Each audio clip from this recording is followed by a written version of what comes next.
Okay, let's look at the nutrition in microbes. Okay, so bacteria or even fungus, they don't have chlorophyll, no? So they perform other ways of nutrition. They could be heterotrophic, like you and me, we eat everything. But there are some bacteria which are autotrophic, means they, even though they don't have chlorophyll, they do make their own food, okay, using something else, okay, like for plants, no, they will use carbon dioxide and water to give you glucose and oxygen, right? So almost same like this chemical process, same like this process, but instead of carbon dioxide, no, they use something else. They might be using chemicals, they might be using iron or sulfur, okay. Suppose those bacteria that live inside the volcano, no, there's a lot of sulfur gases, like a lot of volcanic gases. Volcanic gases have sulfur, they have nitrogen, right? So, but they don't have, they lack oxygen, they lack carbon dioxide, okay. So they might be using these gases, or they might be using these chemicals that are in the soil. Soil might have phosphate, it might have nitrates. So they might be using certain chemicals inside the soil, okay, to manufacture their own food. But they will not be behaving like plants. They will not convert carbon dioxide and water into glucose. They will be doing other things, okay, to make their own food. So let us look, let us see how do they do it. Okay, so autotrophic bacteria, they can make their own food from carbohydrate, like that of chlorophyll containing plants, okay. There are two types, that are photosynthetic and chemosynthetic. So when I was telling you about the volcanoes, no, so that was when I was talking about the chemosynthesis. Chemo, using chemicals in the soil or wherever they are, they use that to manufacture their own food, okay. Now let's look at the first one, the photosynthetic autotrophs, okay. So they can make carbohydrate in the presence of sunlight from carbon dioxide, okay. So this is just like your normal plant, okay, and they grow in the light, and they are present in the sulfur springs where hydrogen sulfide is found as the electron donor. So when you are in fifth semester, when you will be doing what is it, photosynthesis, no, all those photosystem 1 and 2, you will notice the electron donor is from water, no, from oxygen, from water. But here the electron donor is sulfur, okay. So there's no water, but there's sulfur, okay.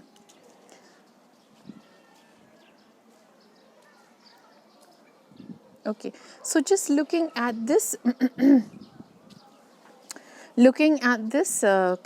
to say, what do you call it, this reaction, it must remind you of photosynthesis.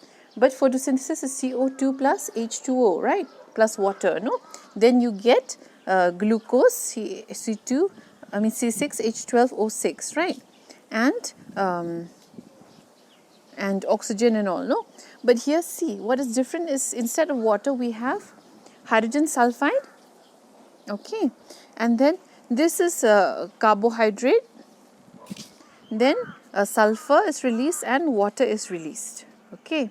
So they again in the presence of light and chlorobium chlorophyll, okay. This is not the same chlorophyll as plant chlorophyll, this is microbial chlorophyll, microbial chlorophyll.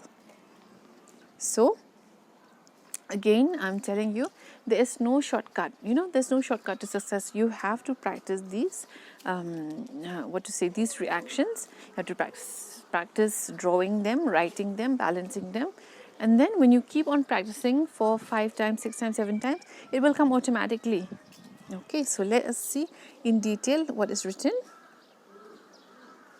Okay, the green sulfur bacteria, They are anaerobic photoautotrophs, means they don't need oxygen, okay.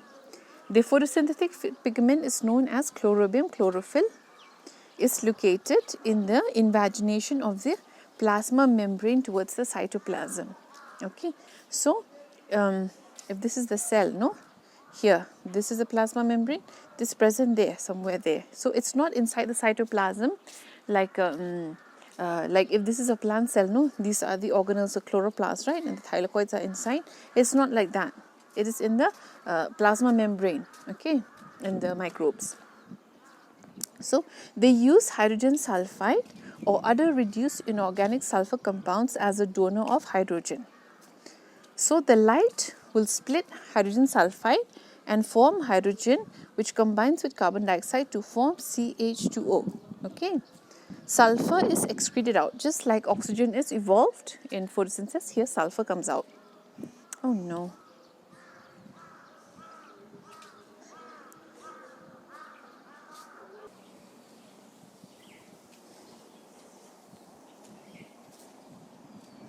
Okay, now let's look at the next one, which is the purple sulfur bacteria. And as usual, we'll look first at the reaction, and then we will see what's written, okay. So suppose you're running out of time, no girls, you start with the reaction and then you write in notes, okay. You jot down this, okay. You jot down because this is a really long note, okay. And 3 hours and you have 5 questions to attempt, it takes time, no. So you have to learn how to shorten your notes. But you obviously, I need to tell you everything so that your concept is clear, no? Because this chapter, again, it is there in your masters. The same, very same chapter, same chapter, same textbook only. Like I remember when I was doing my MSc, the same chapter, same textbook, same reactions, same. So you learn it properly now so that, you know, it's easier for you when you go for your masters. So looking at the purple sulfur bacteria. So 2 carbon dioxide, hydrogen sulfide and water, presence of light and bacterial chlorophyll, we are getting glucose and sulfuric acid, okay. So the balancing and all, that is your job, you know, there's no shortcut but practice, okay. So these again are anaerobes, they don't need oxygen, and the pigment is bacterial chlorophyll as we saw in the equation, and again it's present in the invagination of the plasma membrane, okay. The hydrogen sulfide is oxidized via elemental sulfur to sulfate, okay. So that's why we got sulfuric acid, no, H2SO4, you know that SO4 is sulfate, right. So H2S is oxidized to sulfate. The byproduct sulfur is stored in the cell as globules, okay. Then example is your thiocystis, okay. So please do give at least one example of a bacteria, okay. Like here this is thiocystis or whichever you prefer. Thio means sulfur, okay. Then here the example is chlorobium, okay. So at least one example. So you have to make your own note, okay, your exam note if it comes, okay. Then next. So in addition to above, some sulfur bacteria can use other sulfur compounds like sulfite and thiosulfate instead of hydrogen sulfide.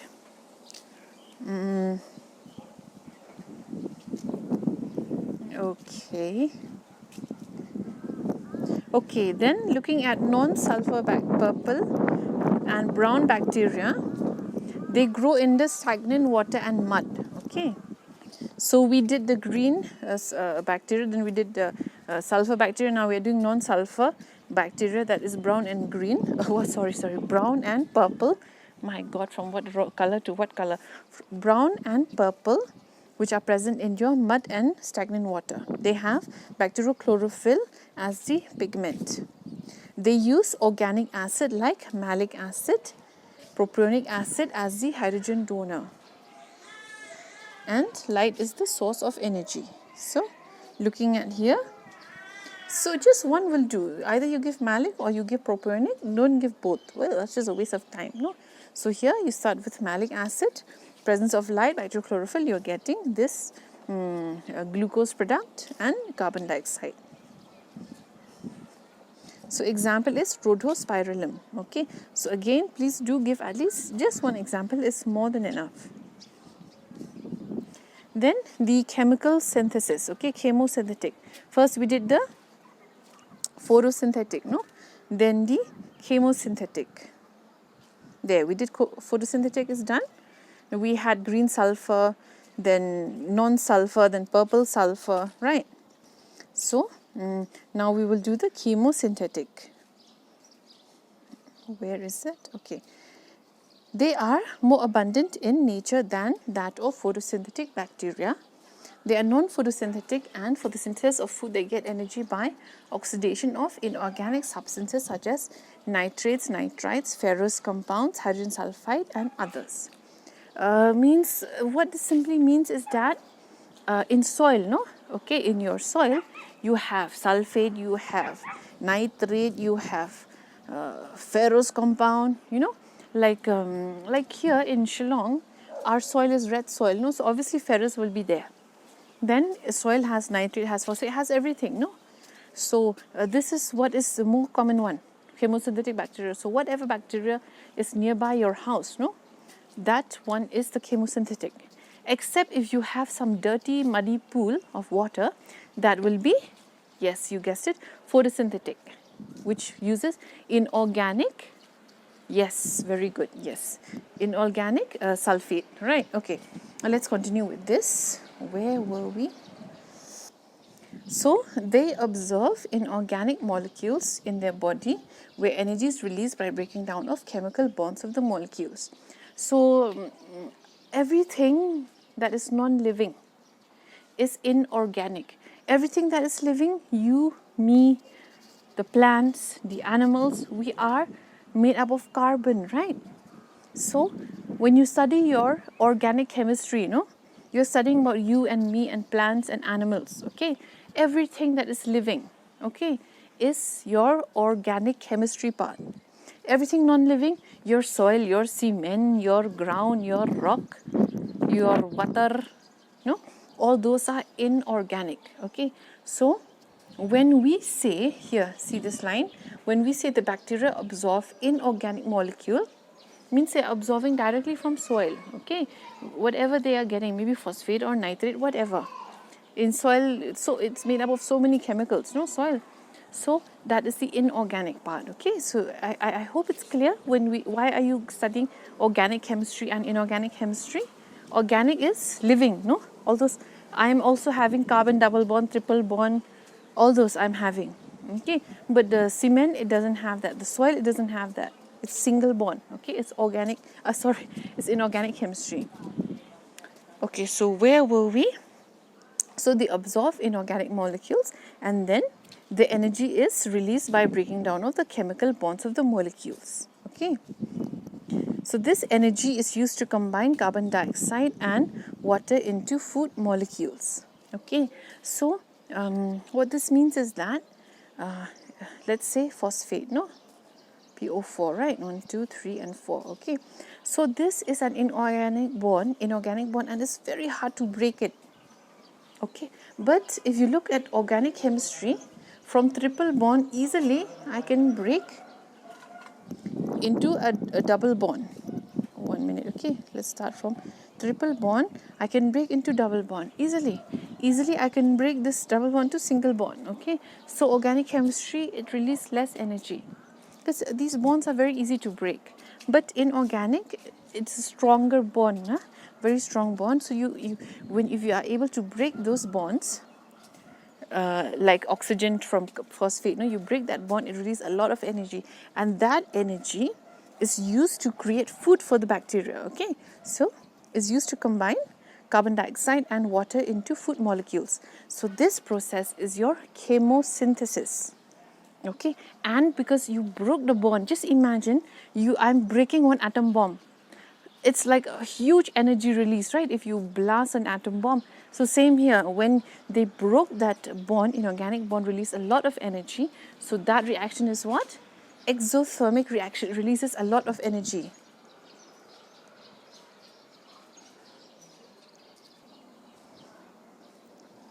And since they have energy from breaking the bonds, they don't need light, okay? And they don't need organic material, okay? So now there are certain types of chemosynthetic bacteria. There are sulfur bacteria, iron bacteria,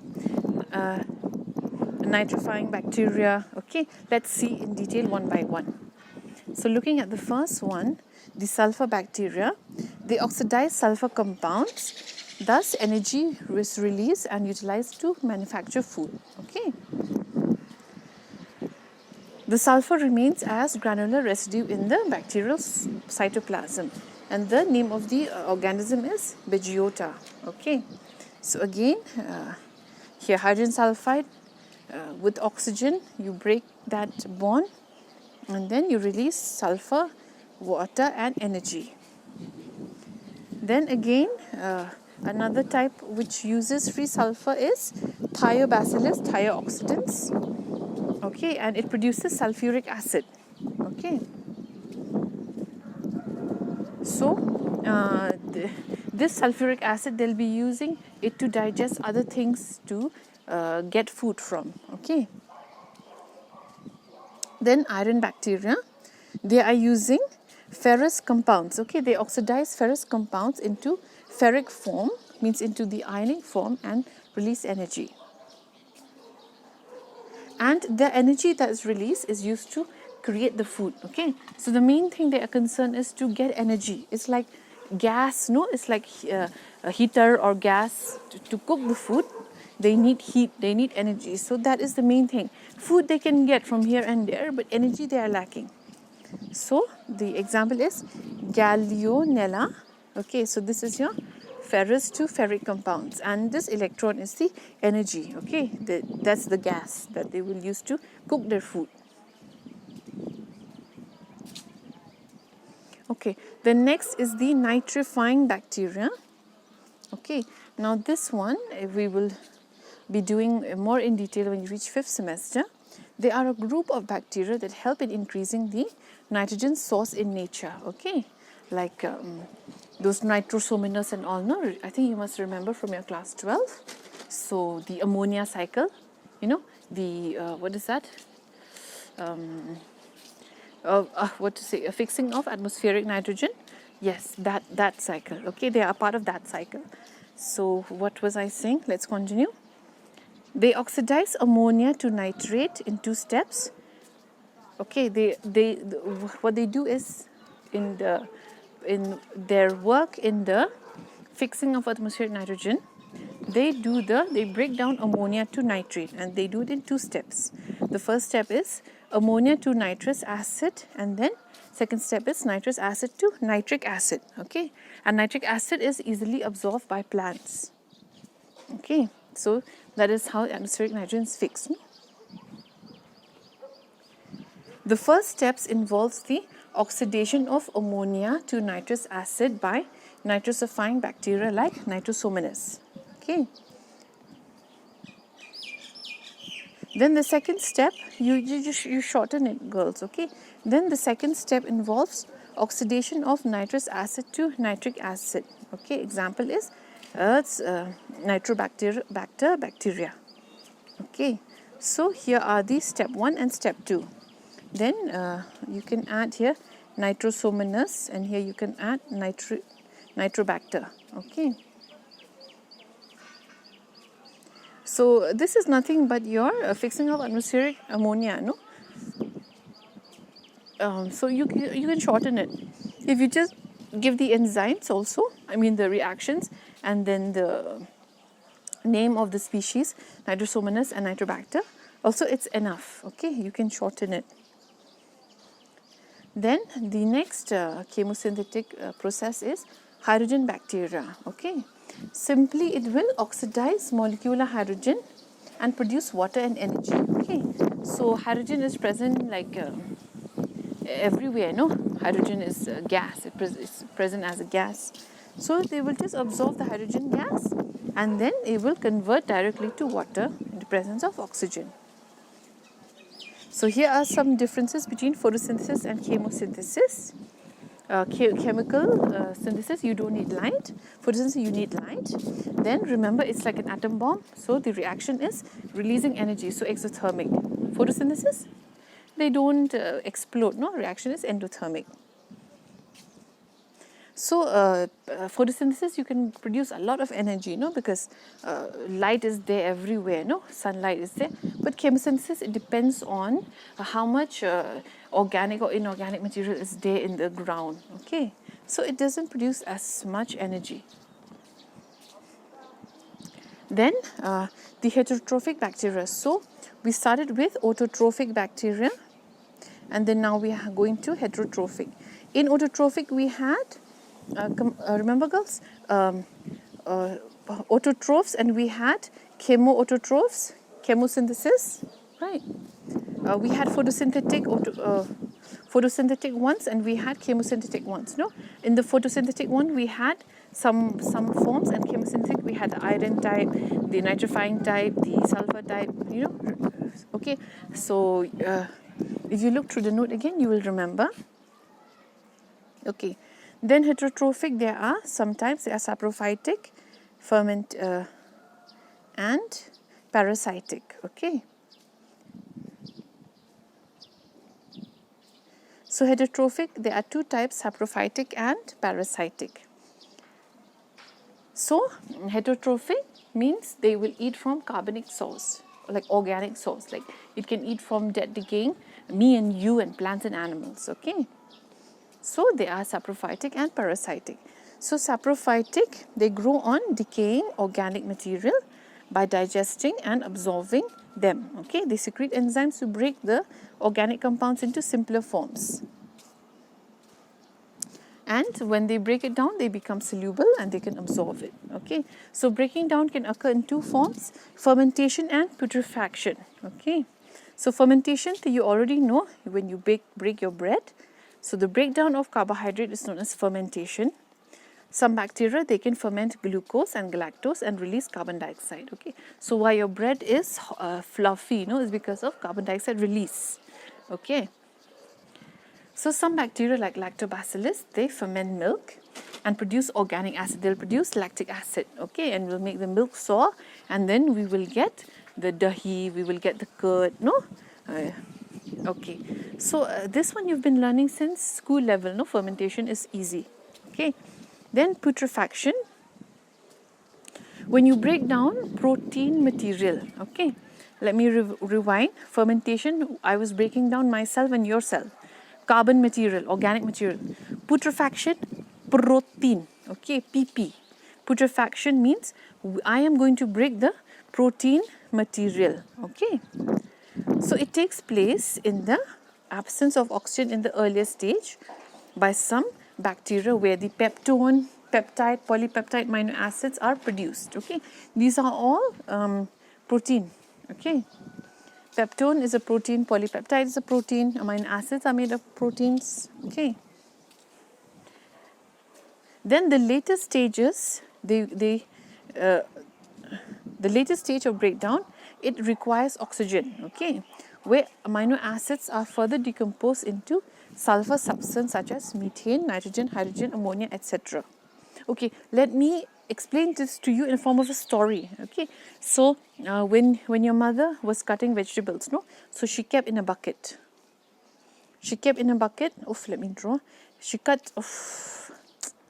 Let me try and draw again. She cut those vegetables and kept in a bucket. Rice, vegetable, peels and all the dirt, and then she left it for 1 week. You will notice, some smell is coming up, so disgusting the smell. Okay, then what she did was, she covered it up for maybe 1 week, another week or 2 weeks. Then she took it to the garden and she threw it in the soil. Then you will notice that garbage, it doesn't smell. It smells like soil only. It's because of the putrefaction. In the first stage, that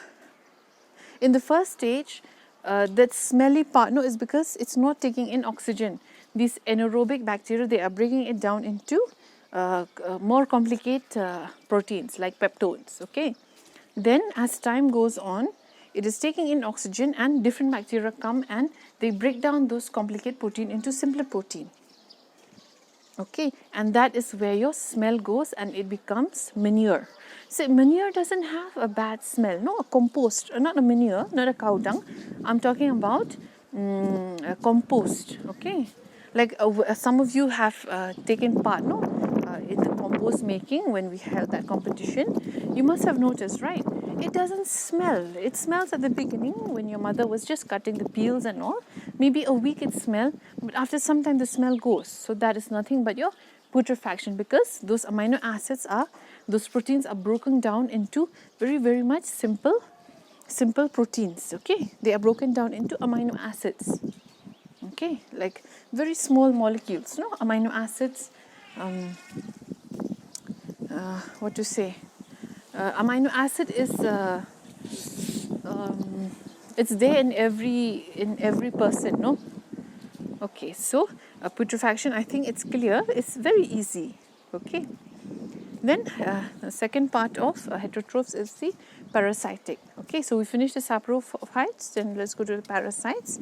So parasites means they are living inside other organisms, means inside plants and animals, and they get food directly from the host. Okay, and there are two types of parasites. They are symbiotic also and pathogenic. So these I'm sure you already know. No, from school you've learned about symbiotic bacteria and pathogenic. Do you know? Even now this virus, no, corona is a pathogen, right? Okay, still I will just go through. These bacteria are useful to the host on one hand and receive food and shelter in return.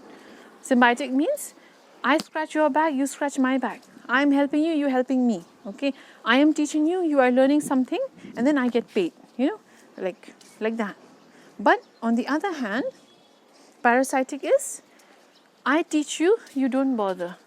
It's a loss, no, from your side. It's energy from my side, loss from your side. So that is like a parasite. But obviously, I love all you girls. None of you are parasites. It's just an example to make you know, the topic interesting.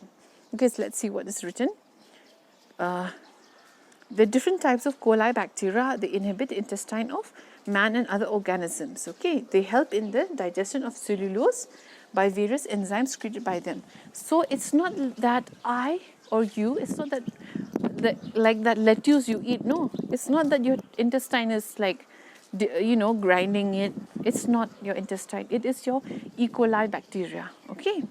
It's that bacteria that is breaking down the cellulose in your lettuce so that you can absorb the vitamins from it. Okay. It's not like you just take a lettuce, apply it on your face, and you can digest it. No, we need these bacteria. And then these bacteria, they get shelter from us. Okay. And then the food also they get from us. So when I eat the lettuce, I get also the nutrient. This E. coli also get the nutrient. Then the most well-known is the rhizobium that is present in your legume plants. I don't think I need to read this. Better you read by yourself this one. It's like from class 8, class 9, kaju. You must be tired. No, I'm tired also. Same thing again. Let's look at the pathogens, okay?